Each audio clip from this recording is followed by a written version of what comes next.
آپ کے علم میں ہوگا کہ اس وقت دنیا کی کل آبادی سمجھی جاتی ہے 6 ارب یعنی 600 کروڑ.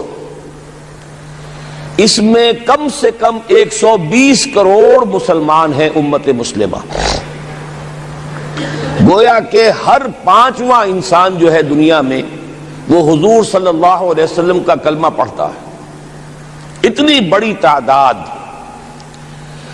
اس کے ساتھ ہی کتنا بڑا علاقہ جو ہے اس زمین کا وہ اللہ تعالیٰ نے اس امت کے قدموں تلے رکھا ہے. اگر آپ نے نقشہ دیکھا ہو دنیا کا تو آپ کو معلوم ہونا چاہیے کہ شمال میں جو بہت بڑا یہ نظر آتا ہے سائبیریا اور روس کا علاقہ، یہ سب غیر آباد ہے. اس طرح شمالی امریکہ میں بھی کینیڈا سے اوپر بڑے بڑے آپ کو بر اعظم سے نظر آئیں گے، سب غیر آباد ہیں. جو آباد علاقہ ہے دنیا کا اور جو زرخیز علاقہ ہے دنیا کا، اس کا کتنا بڑا حصہ ہے کہ جو امت محمد صلی اللہ علیہ وسلم کے قدموں تلے. انڈونیشیا ملائیشیا سے چلے آئیے، اس کے بعد مسلسل چاہے کہیں مسلمان اقلیت میں تھوڑے بہت ہیں، لیکن پھر بنگلہ دیش آتا ہے، بڑی عظیم اکثریت کا ملک ہے. پھر بھارت میں اگرچہ اقلیت میں ہے لیکن 20 کروڑ مسلمان بھارت میں اس وقت ہے. پھر جو پاکستان سے شروع ہوا سلسلہ، افغانستان، ایران، چلتے جائیے ادھر ترکستان، چینی ترکستان، روسی ترکستان، پھر آگے چلیے عالم عرب، افریقہ کا پورا شمالی علاقہ، افریقہ کا تقریباً سارا وسطی علاقہ. یہ سب کیا ہے؟ کتنا بڑا رقبہ ہے. اور ہر طرح کی نعمت اللہ نے دی ہے. اس میں نباتات بھی ہیں، اس میں معدنیات بھی ہیں، اور سب سے بڑھ کر آج کی دنیا میں جو اہم ترین شے ہے کہ پیٹرول جو ہے، تیل جو ہے، اس کے سب سے بڑے ذخائر وہ ہیں کہ جو مسلمانوں کے قدمے تلے. اتنی تعداد میں ہونے کے باوجود، اتنے وسائل کے پر بظاہر قابض ہونے کے باوجود، سوال یہ ہے کہ کیا آج دنیا میں امت مسلمہ کو عزت حاصل ہے یا یہ ذلیل ہے؟ اسے غلبہ حاصل ہے یا مغلوب ہے؟ اسے کوئی دنیا میں وقار حاصل ہے یا یہ بالکل بے وقار ہو کر رہ گئی؟ یہ بات ہے جو ہمارے سمجھنے کی ہے آج کیوں ذلیل کہ کل تک نہ تھی پسند، گستاخی فرشتہ ہماری جناب میں. اس وقت صورت یہ ہو چکی ہے، آپ کو معلوم ہے کہ ہر جگہ پر پسماندگی کا نشان مسلمان ہیں. ہمارے سارے وسائل پر دوسروں کا قبضہ ہے. ایک ہی شے رہ گئی تھی تیل، خلیج کا تیل، اس پر بھی آ کر امریکہ کی فوجیں ان کے سر پر بیٹھ گئی ہیں. سارا کا سارا تیل اب ان کے قبضے میں ہے. ادھر خلیج کے دہانے کے دونوں طرف وہ اپنے مورچے بنا رہے ہیں تاکہ یہاں کسی کا داخلہ نہ ہو سکے. بڑے بڑے جتنے لوگ ہمارے ہیں ان سب کی دولت ان کے پاس ہے. کہنے کو تو سلطان اور برونائی دنیا کا امیر ترین آدمی ہے، لیکن دولت ہے کہاں اس کی؟ انویسٹڈ تو وہی ہے، اسی کے بینکوں میں ہے، انہی کی کمپنیوں میں ہے. کسی کے پاس کچھ نہیں ہے. سعودی عرب کے کوئی ڈالر ہے تو کہاں ہے؟ جیسے شہنشاہ ایران کا جو اثاثہ تھا، سرمایہ تھا، جو سارا کا سارا انہوں نے جو ہے وہ فریز کر لیا. تو یہ دولت تو ساری وہی ہے. کہنے کو ہے کہ آپ کے اکاؤنٹ میں اتنا روپیہ ہے، لیکن سوال یہ ہے کہ وہ اکاؤنٹ فی الواقع کس کے قبضے میں ہے؟ پھر آپ کو معلوم ہے کس طریقے سے مسلمانوں کے ساتھ سلوک ہو رہا ہے. ہر جگہ پر جہاں چاہیں، جس طرح چاہیں انہیں ستا لیں. اور ان میں بھی سب سے بڑھ کر جو بات میں آپ سے کہوں گا، آج دنیا میں جتنے بڑے پیمانے پر محمد عربی صلی اللہ علیہ وسلم کی توہین و تذلیل ہوئی ہے، پوری انسانی تاریخ میں نہیں ہوئی. رشدی نے کتاب لکھی، بدترین حملے کیے. کیا رنگیلا رسول کتاب تھی جو لکھی تھی کسی ہندو نے، جس کو کہ ایک مسلمان نے پھر خنجر گھونپ کر اور ہلاک کر دیا تھا. وہ تو کچھ بھی نہیں تھی. اس کتاب کو رنگیلا رسول کو 100 سے ضرب دیجئے تو یہ کتاب بنتی ہے سیٹنک ورسز، اور وہ ملینز نہیں بلینز کی تعداد میں شائع ہوئی. اس کے خلاف احتجاج اگر کسی نے کیا ہے تو ان کے اوپر جوتے پڑے ہیں، ان پر ڈنڈے پڑے ہیں. پوری مغربی دنیا اس کے پیچھے آ گئی ہے، سپورٹ کیا ہے. لے دے کے ایک ملک نکلا ایران، اس نے کم سے کم یہ کہ اس کے قتل کا فتویٰ تو دیا، لیکن کیا کرے، قتل کرنے کی تو نوبت نہیں آئی. پورا عالم عیسائیت اس کی پشت بنا ہے، اس کی مدد کر رہا ہے. یہ اتنی بڑی توہین محمد رسول اللہ صلی اللہ علیہ وسلم کی اور آپ کی ازواج مطہرات کی اور یہ بظاہر ایک ایسے شخص کے ہاتھوں جس کا نام مسلمانوں کا سا ہے، اس کا اتنا بڑے پیمانے پر ہونا، اور پھر یہ کہ مسلمان 120 کروڑ ہونے کے باوجود کچھ نہیں کر سکتے۔ میں وہ چیزیں نہیں گنوانا چاہتا کہ 15 لاکھ جو ہیں وہ ہمارے افغان بھائی جو ہیں انہوں نے جانیں دی، فائدہ کس کو پہنچا؟ تاحال امریکہ کو، کہ اس کی جو مد مقابل قوت تھی USSR وہ ختم ہو گئی۔ اسی طریقے سے جو کچھ کشمیر میں ہو رہا ہے، ہماری بے حمیتی بے غیرتی کا عالم یہ ہے، ہم کچھ اندر خانے تھوڑی بہت کو مدد کر کے سمجھتے ہیں کہ ہم نے فرض ادا کر دیا، جبکہ فرض تو یہ ہونا چاہیے تھا کہ ہم براہ راست اعلان کرتے اور انڈیا کو الٹیمیٹم دیتے کہ سٹاپ دس بزنس، یا یہ کہ پھر ہم سے جنگ ہے۔ جنگ کا نتیجہ تو پھر اللہ جس کو چاہے دے گا۔ اگر انسان اللہ تعالیٰ پر اعتماد رکھتا ہو، توکل رکھتا ہو، اپنے موقف کی حقانیت پر بھی اسے یقین ہو، تو کم من فیۃ قلیلۃ غلبت فیۃ کثیرۃ، تاریخ میں ہمیشہ ہوتا آیا ہے کہ چھوٹی قوتیں جو ہیں ان کو غلبہ اللہ نے عطا کیا ہے بڑی قوتوں پر، لیکن بے غیرتی کا عالم یہ ہے، بے حمیتی کا عالم یہ ہے۔ زبانی کلامی ہم سے بڑا ہمدرد کوئی نہیں مسلمانان کشمیر کا، جس لیڈر کو دیکھو بڑھ چڑھ کر بیان دے گا، لیکن عملاً ہم کیا کر رہے ہیں؟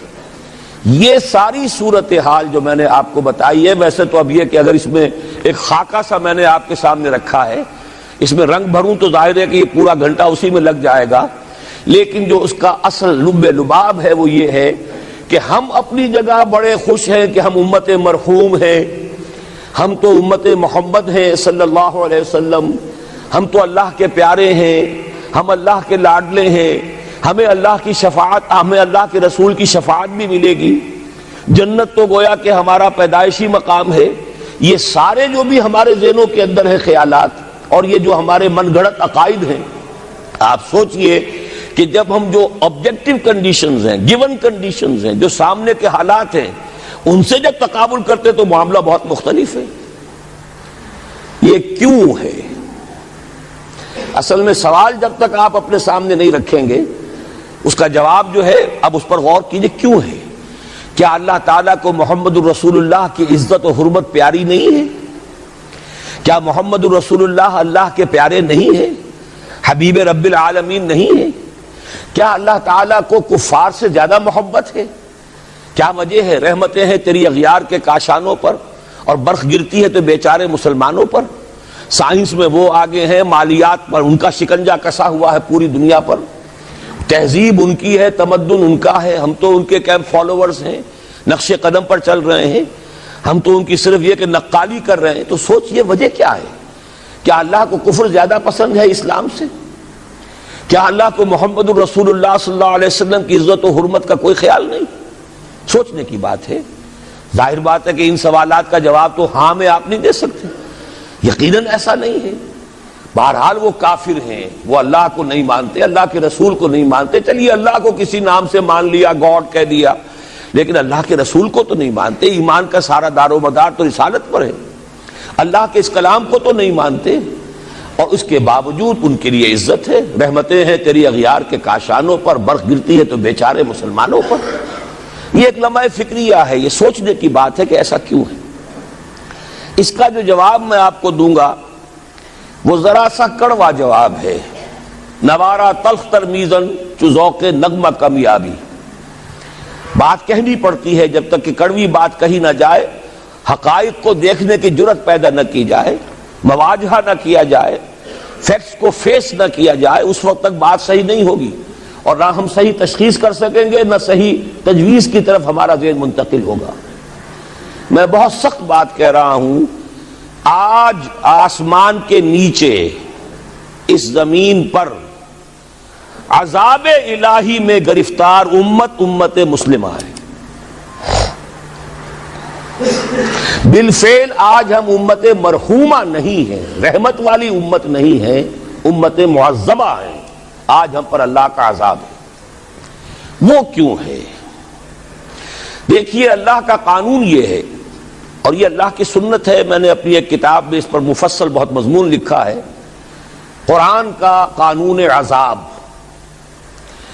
ایک عذاب تو آیا کرتا تھا ان قوموں پر جن کی طرف اللہ رسول بھیجتا تھا، انا ارسلنا نوحا الی قومہ، اگر رسول کی بات مان لی تو قوم کے لیے بہت خوشحالی ہے، مبارکباد ہے، اللہ کی رحمتوں کے سائے ہیں، اور نہیں مانی تو بربادی ہے، تباہی ہے، خاتمہ ہے۔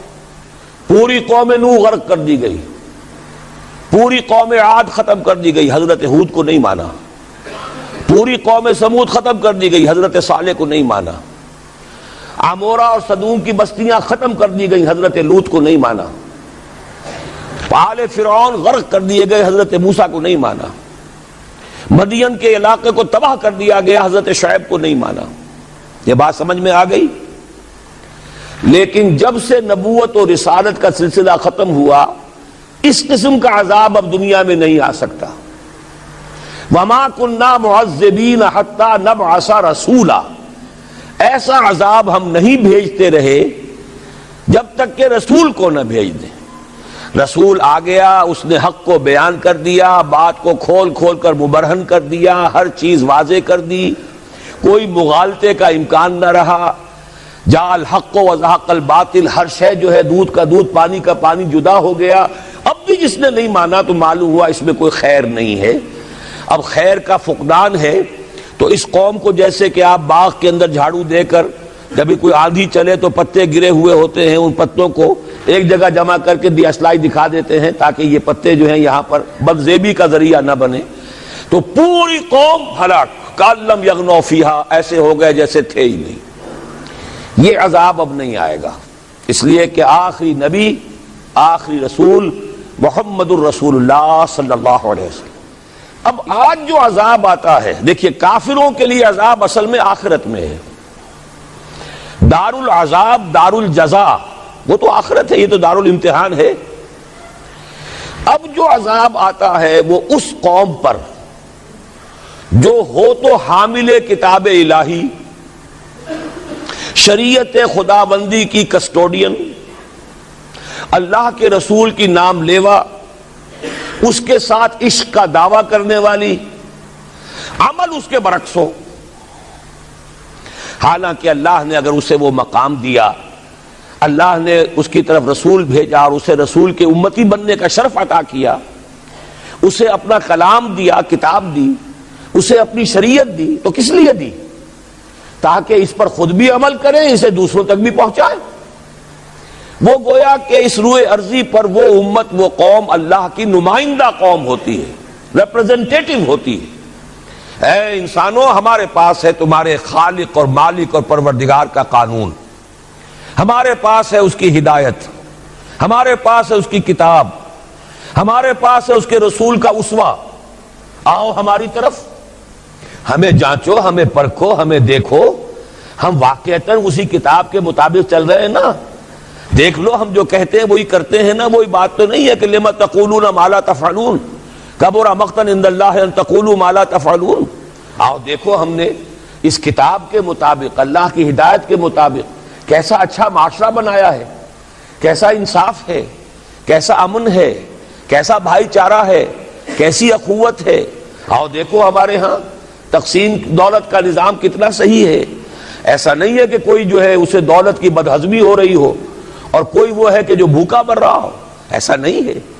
دیکھو ہمارے ہاں انسانی شرافت، انسانی عزت، انسانی پریسٹیج اور انسانی حقوق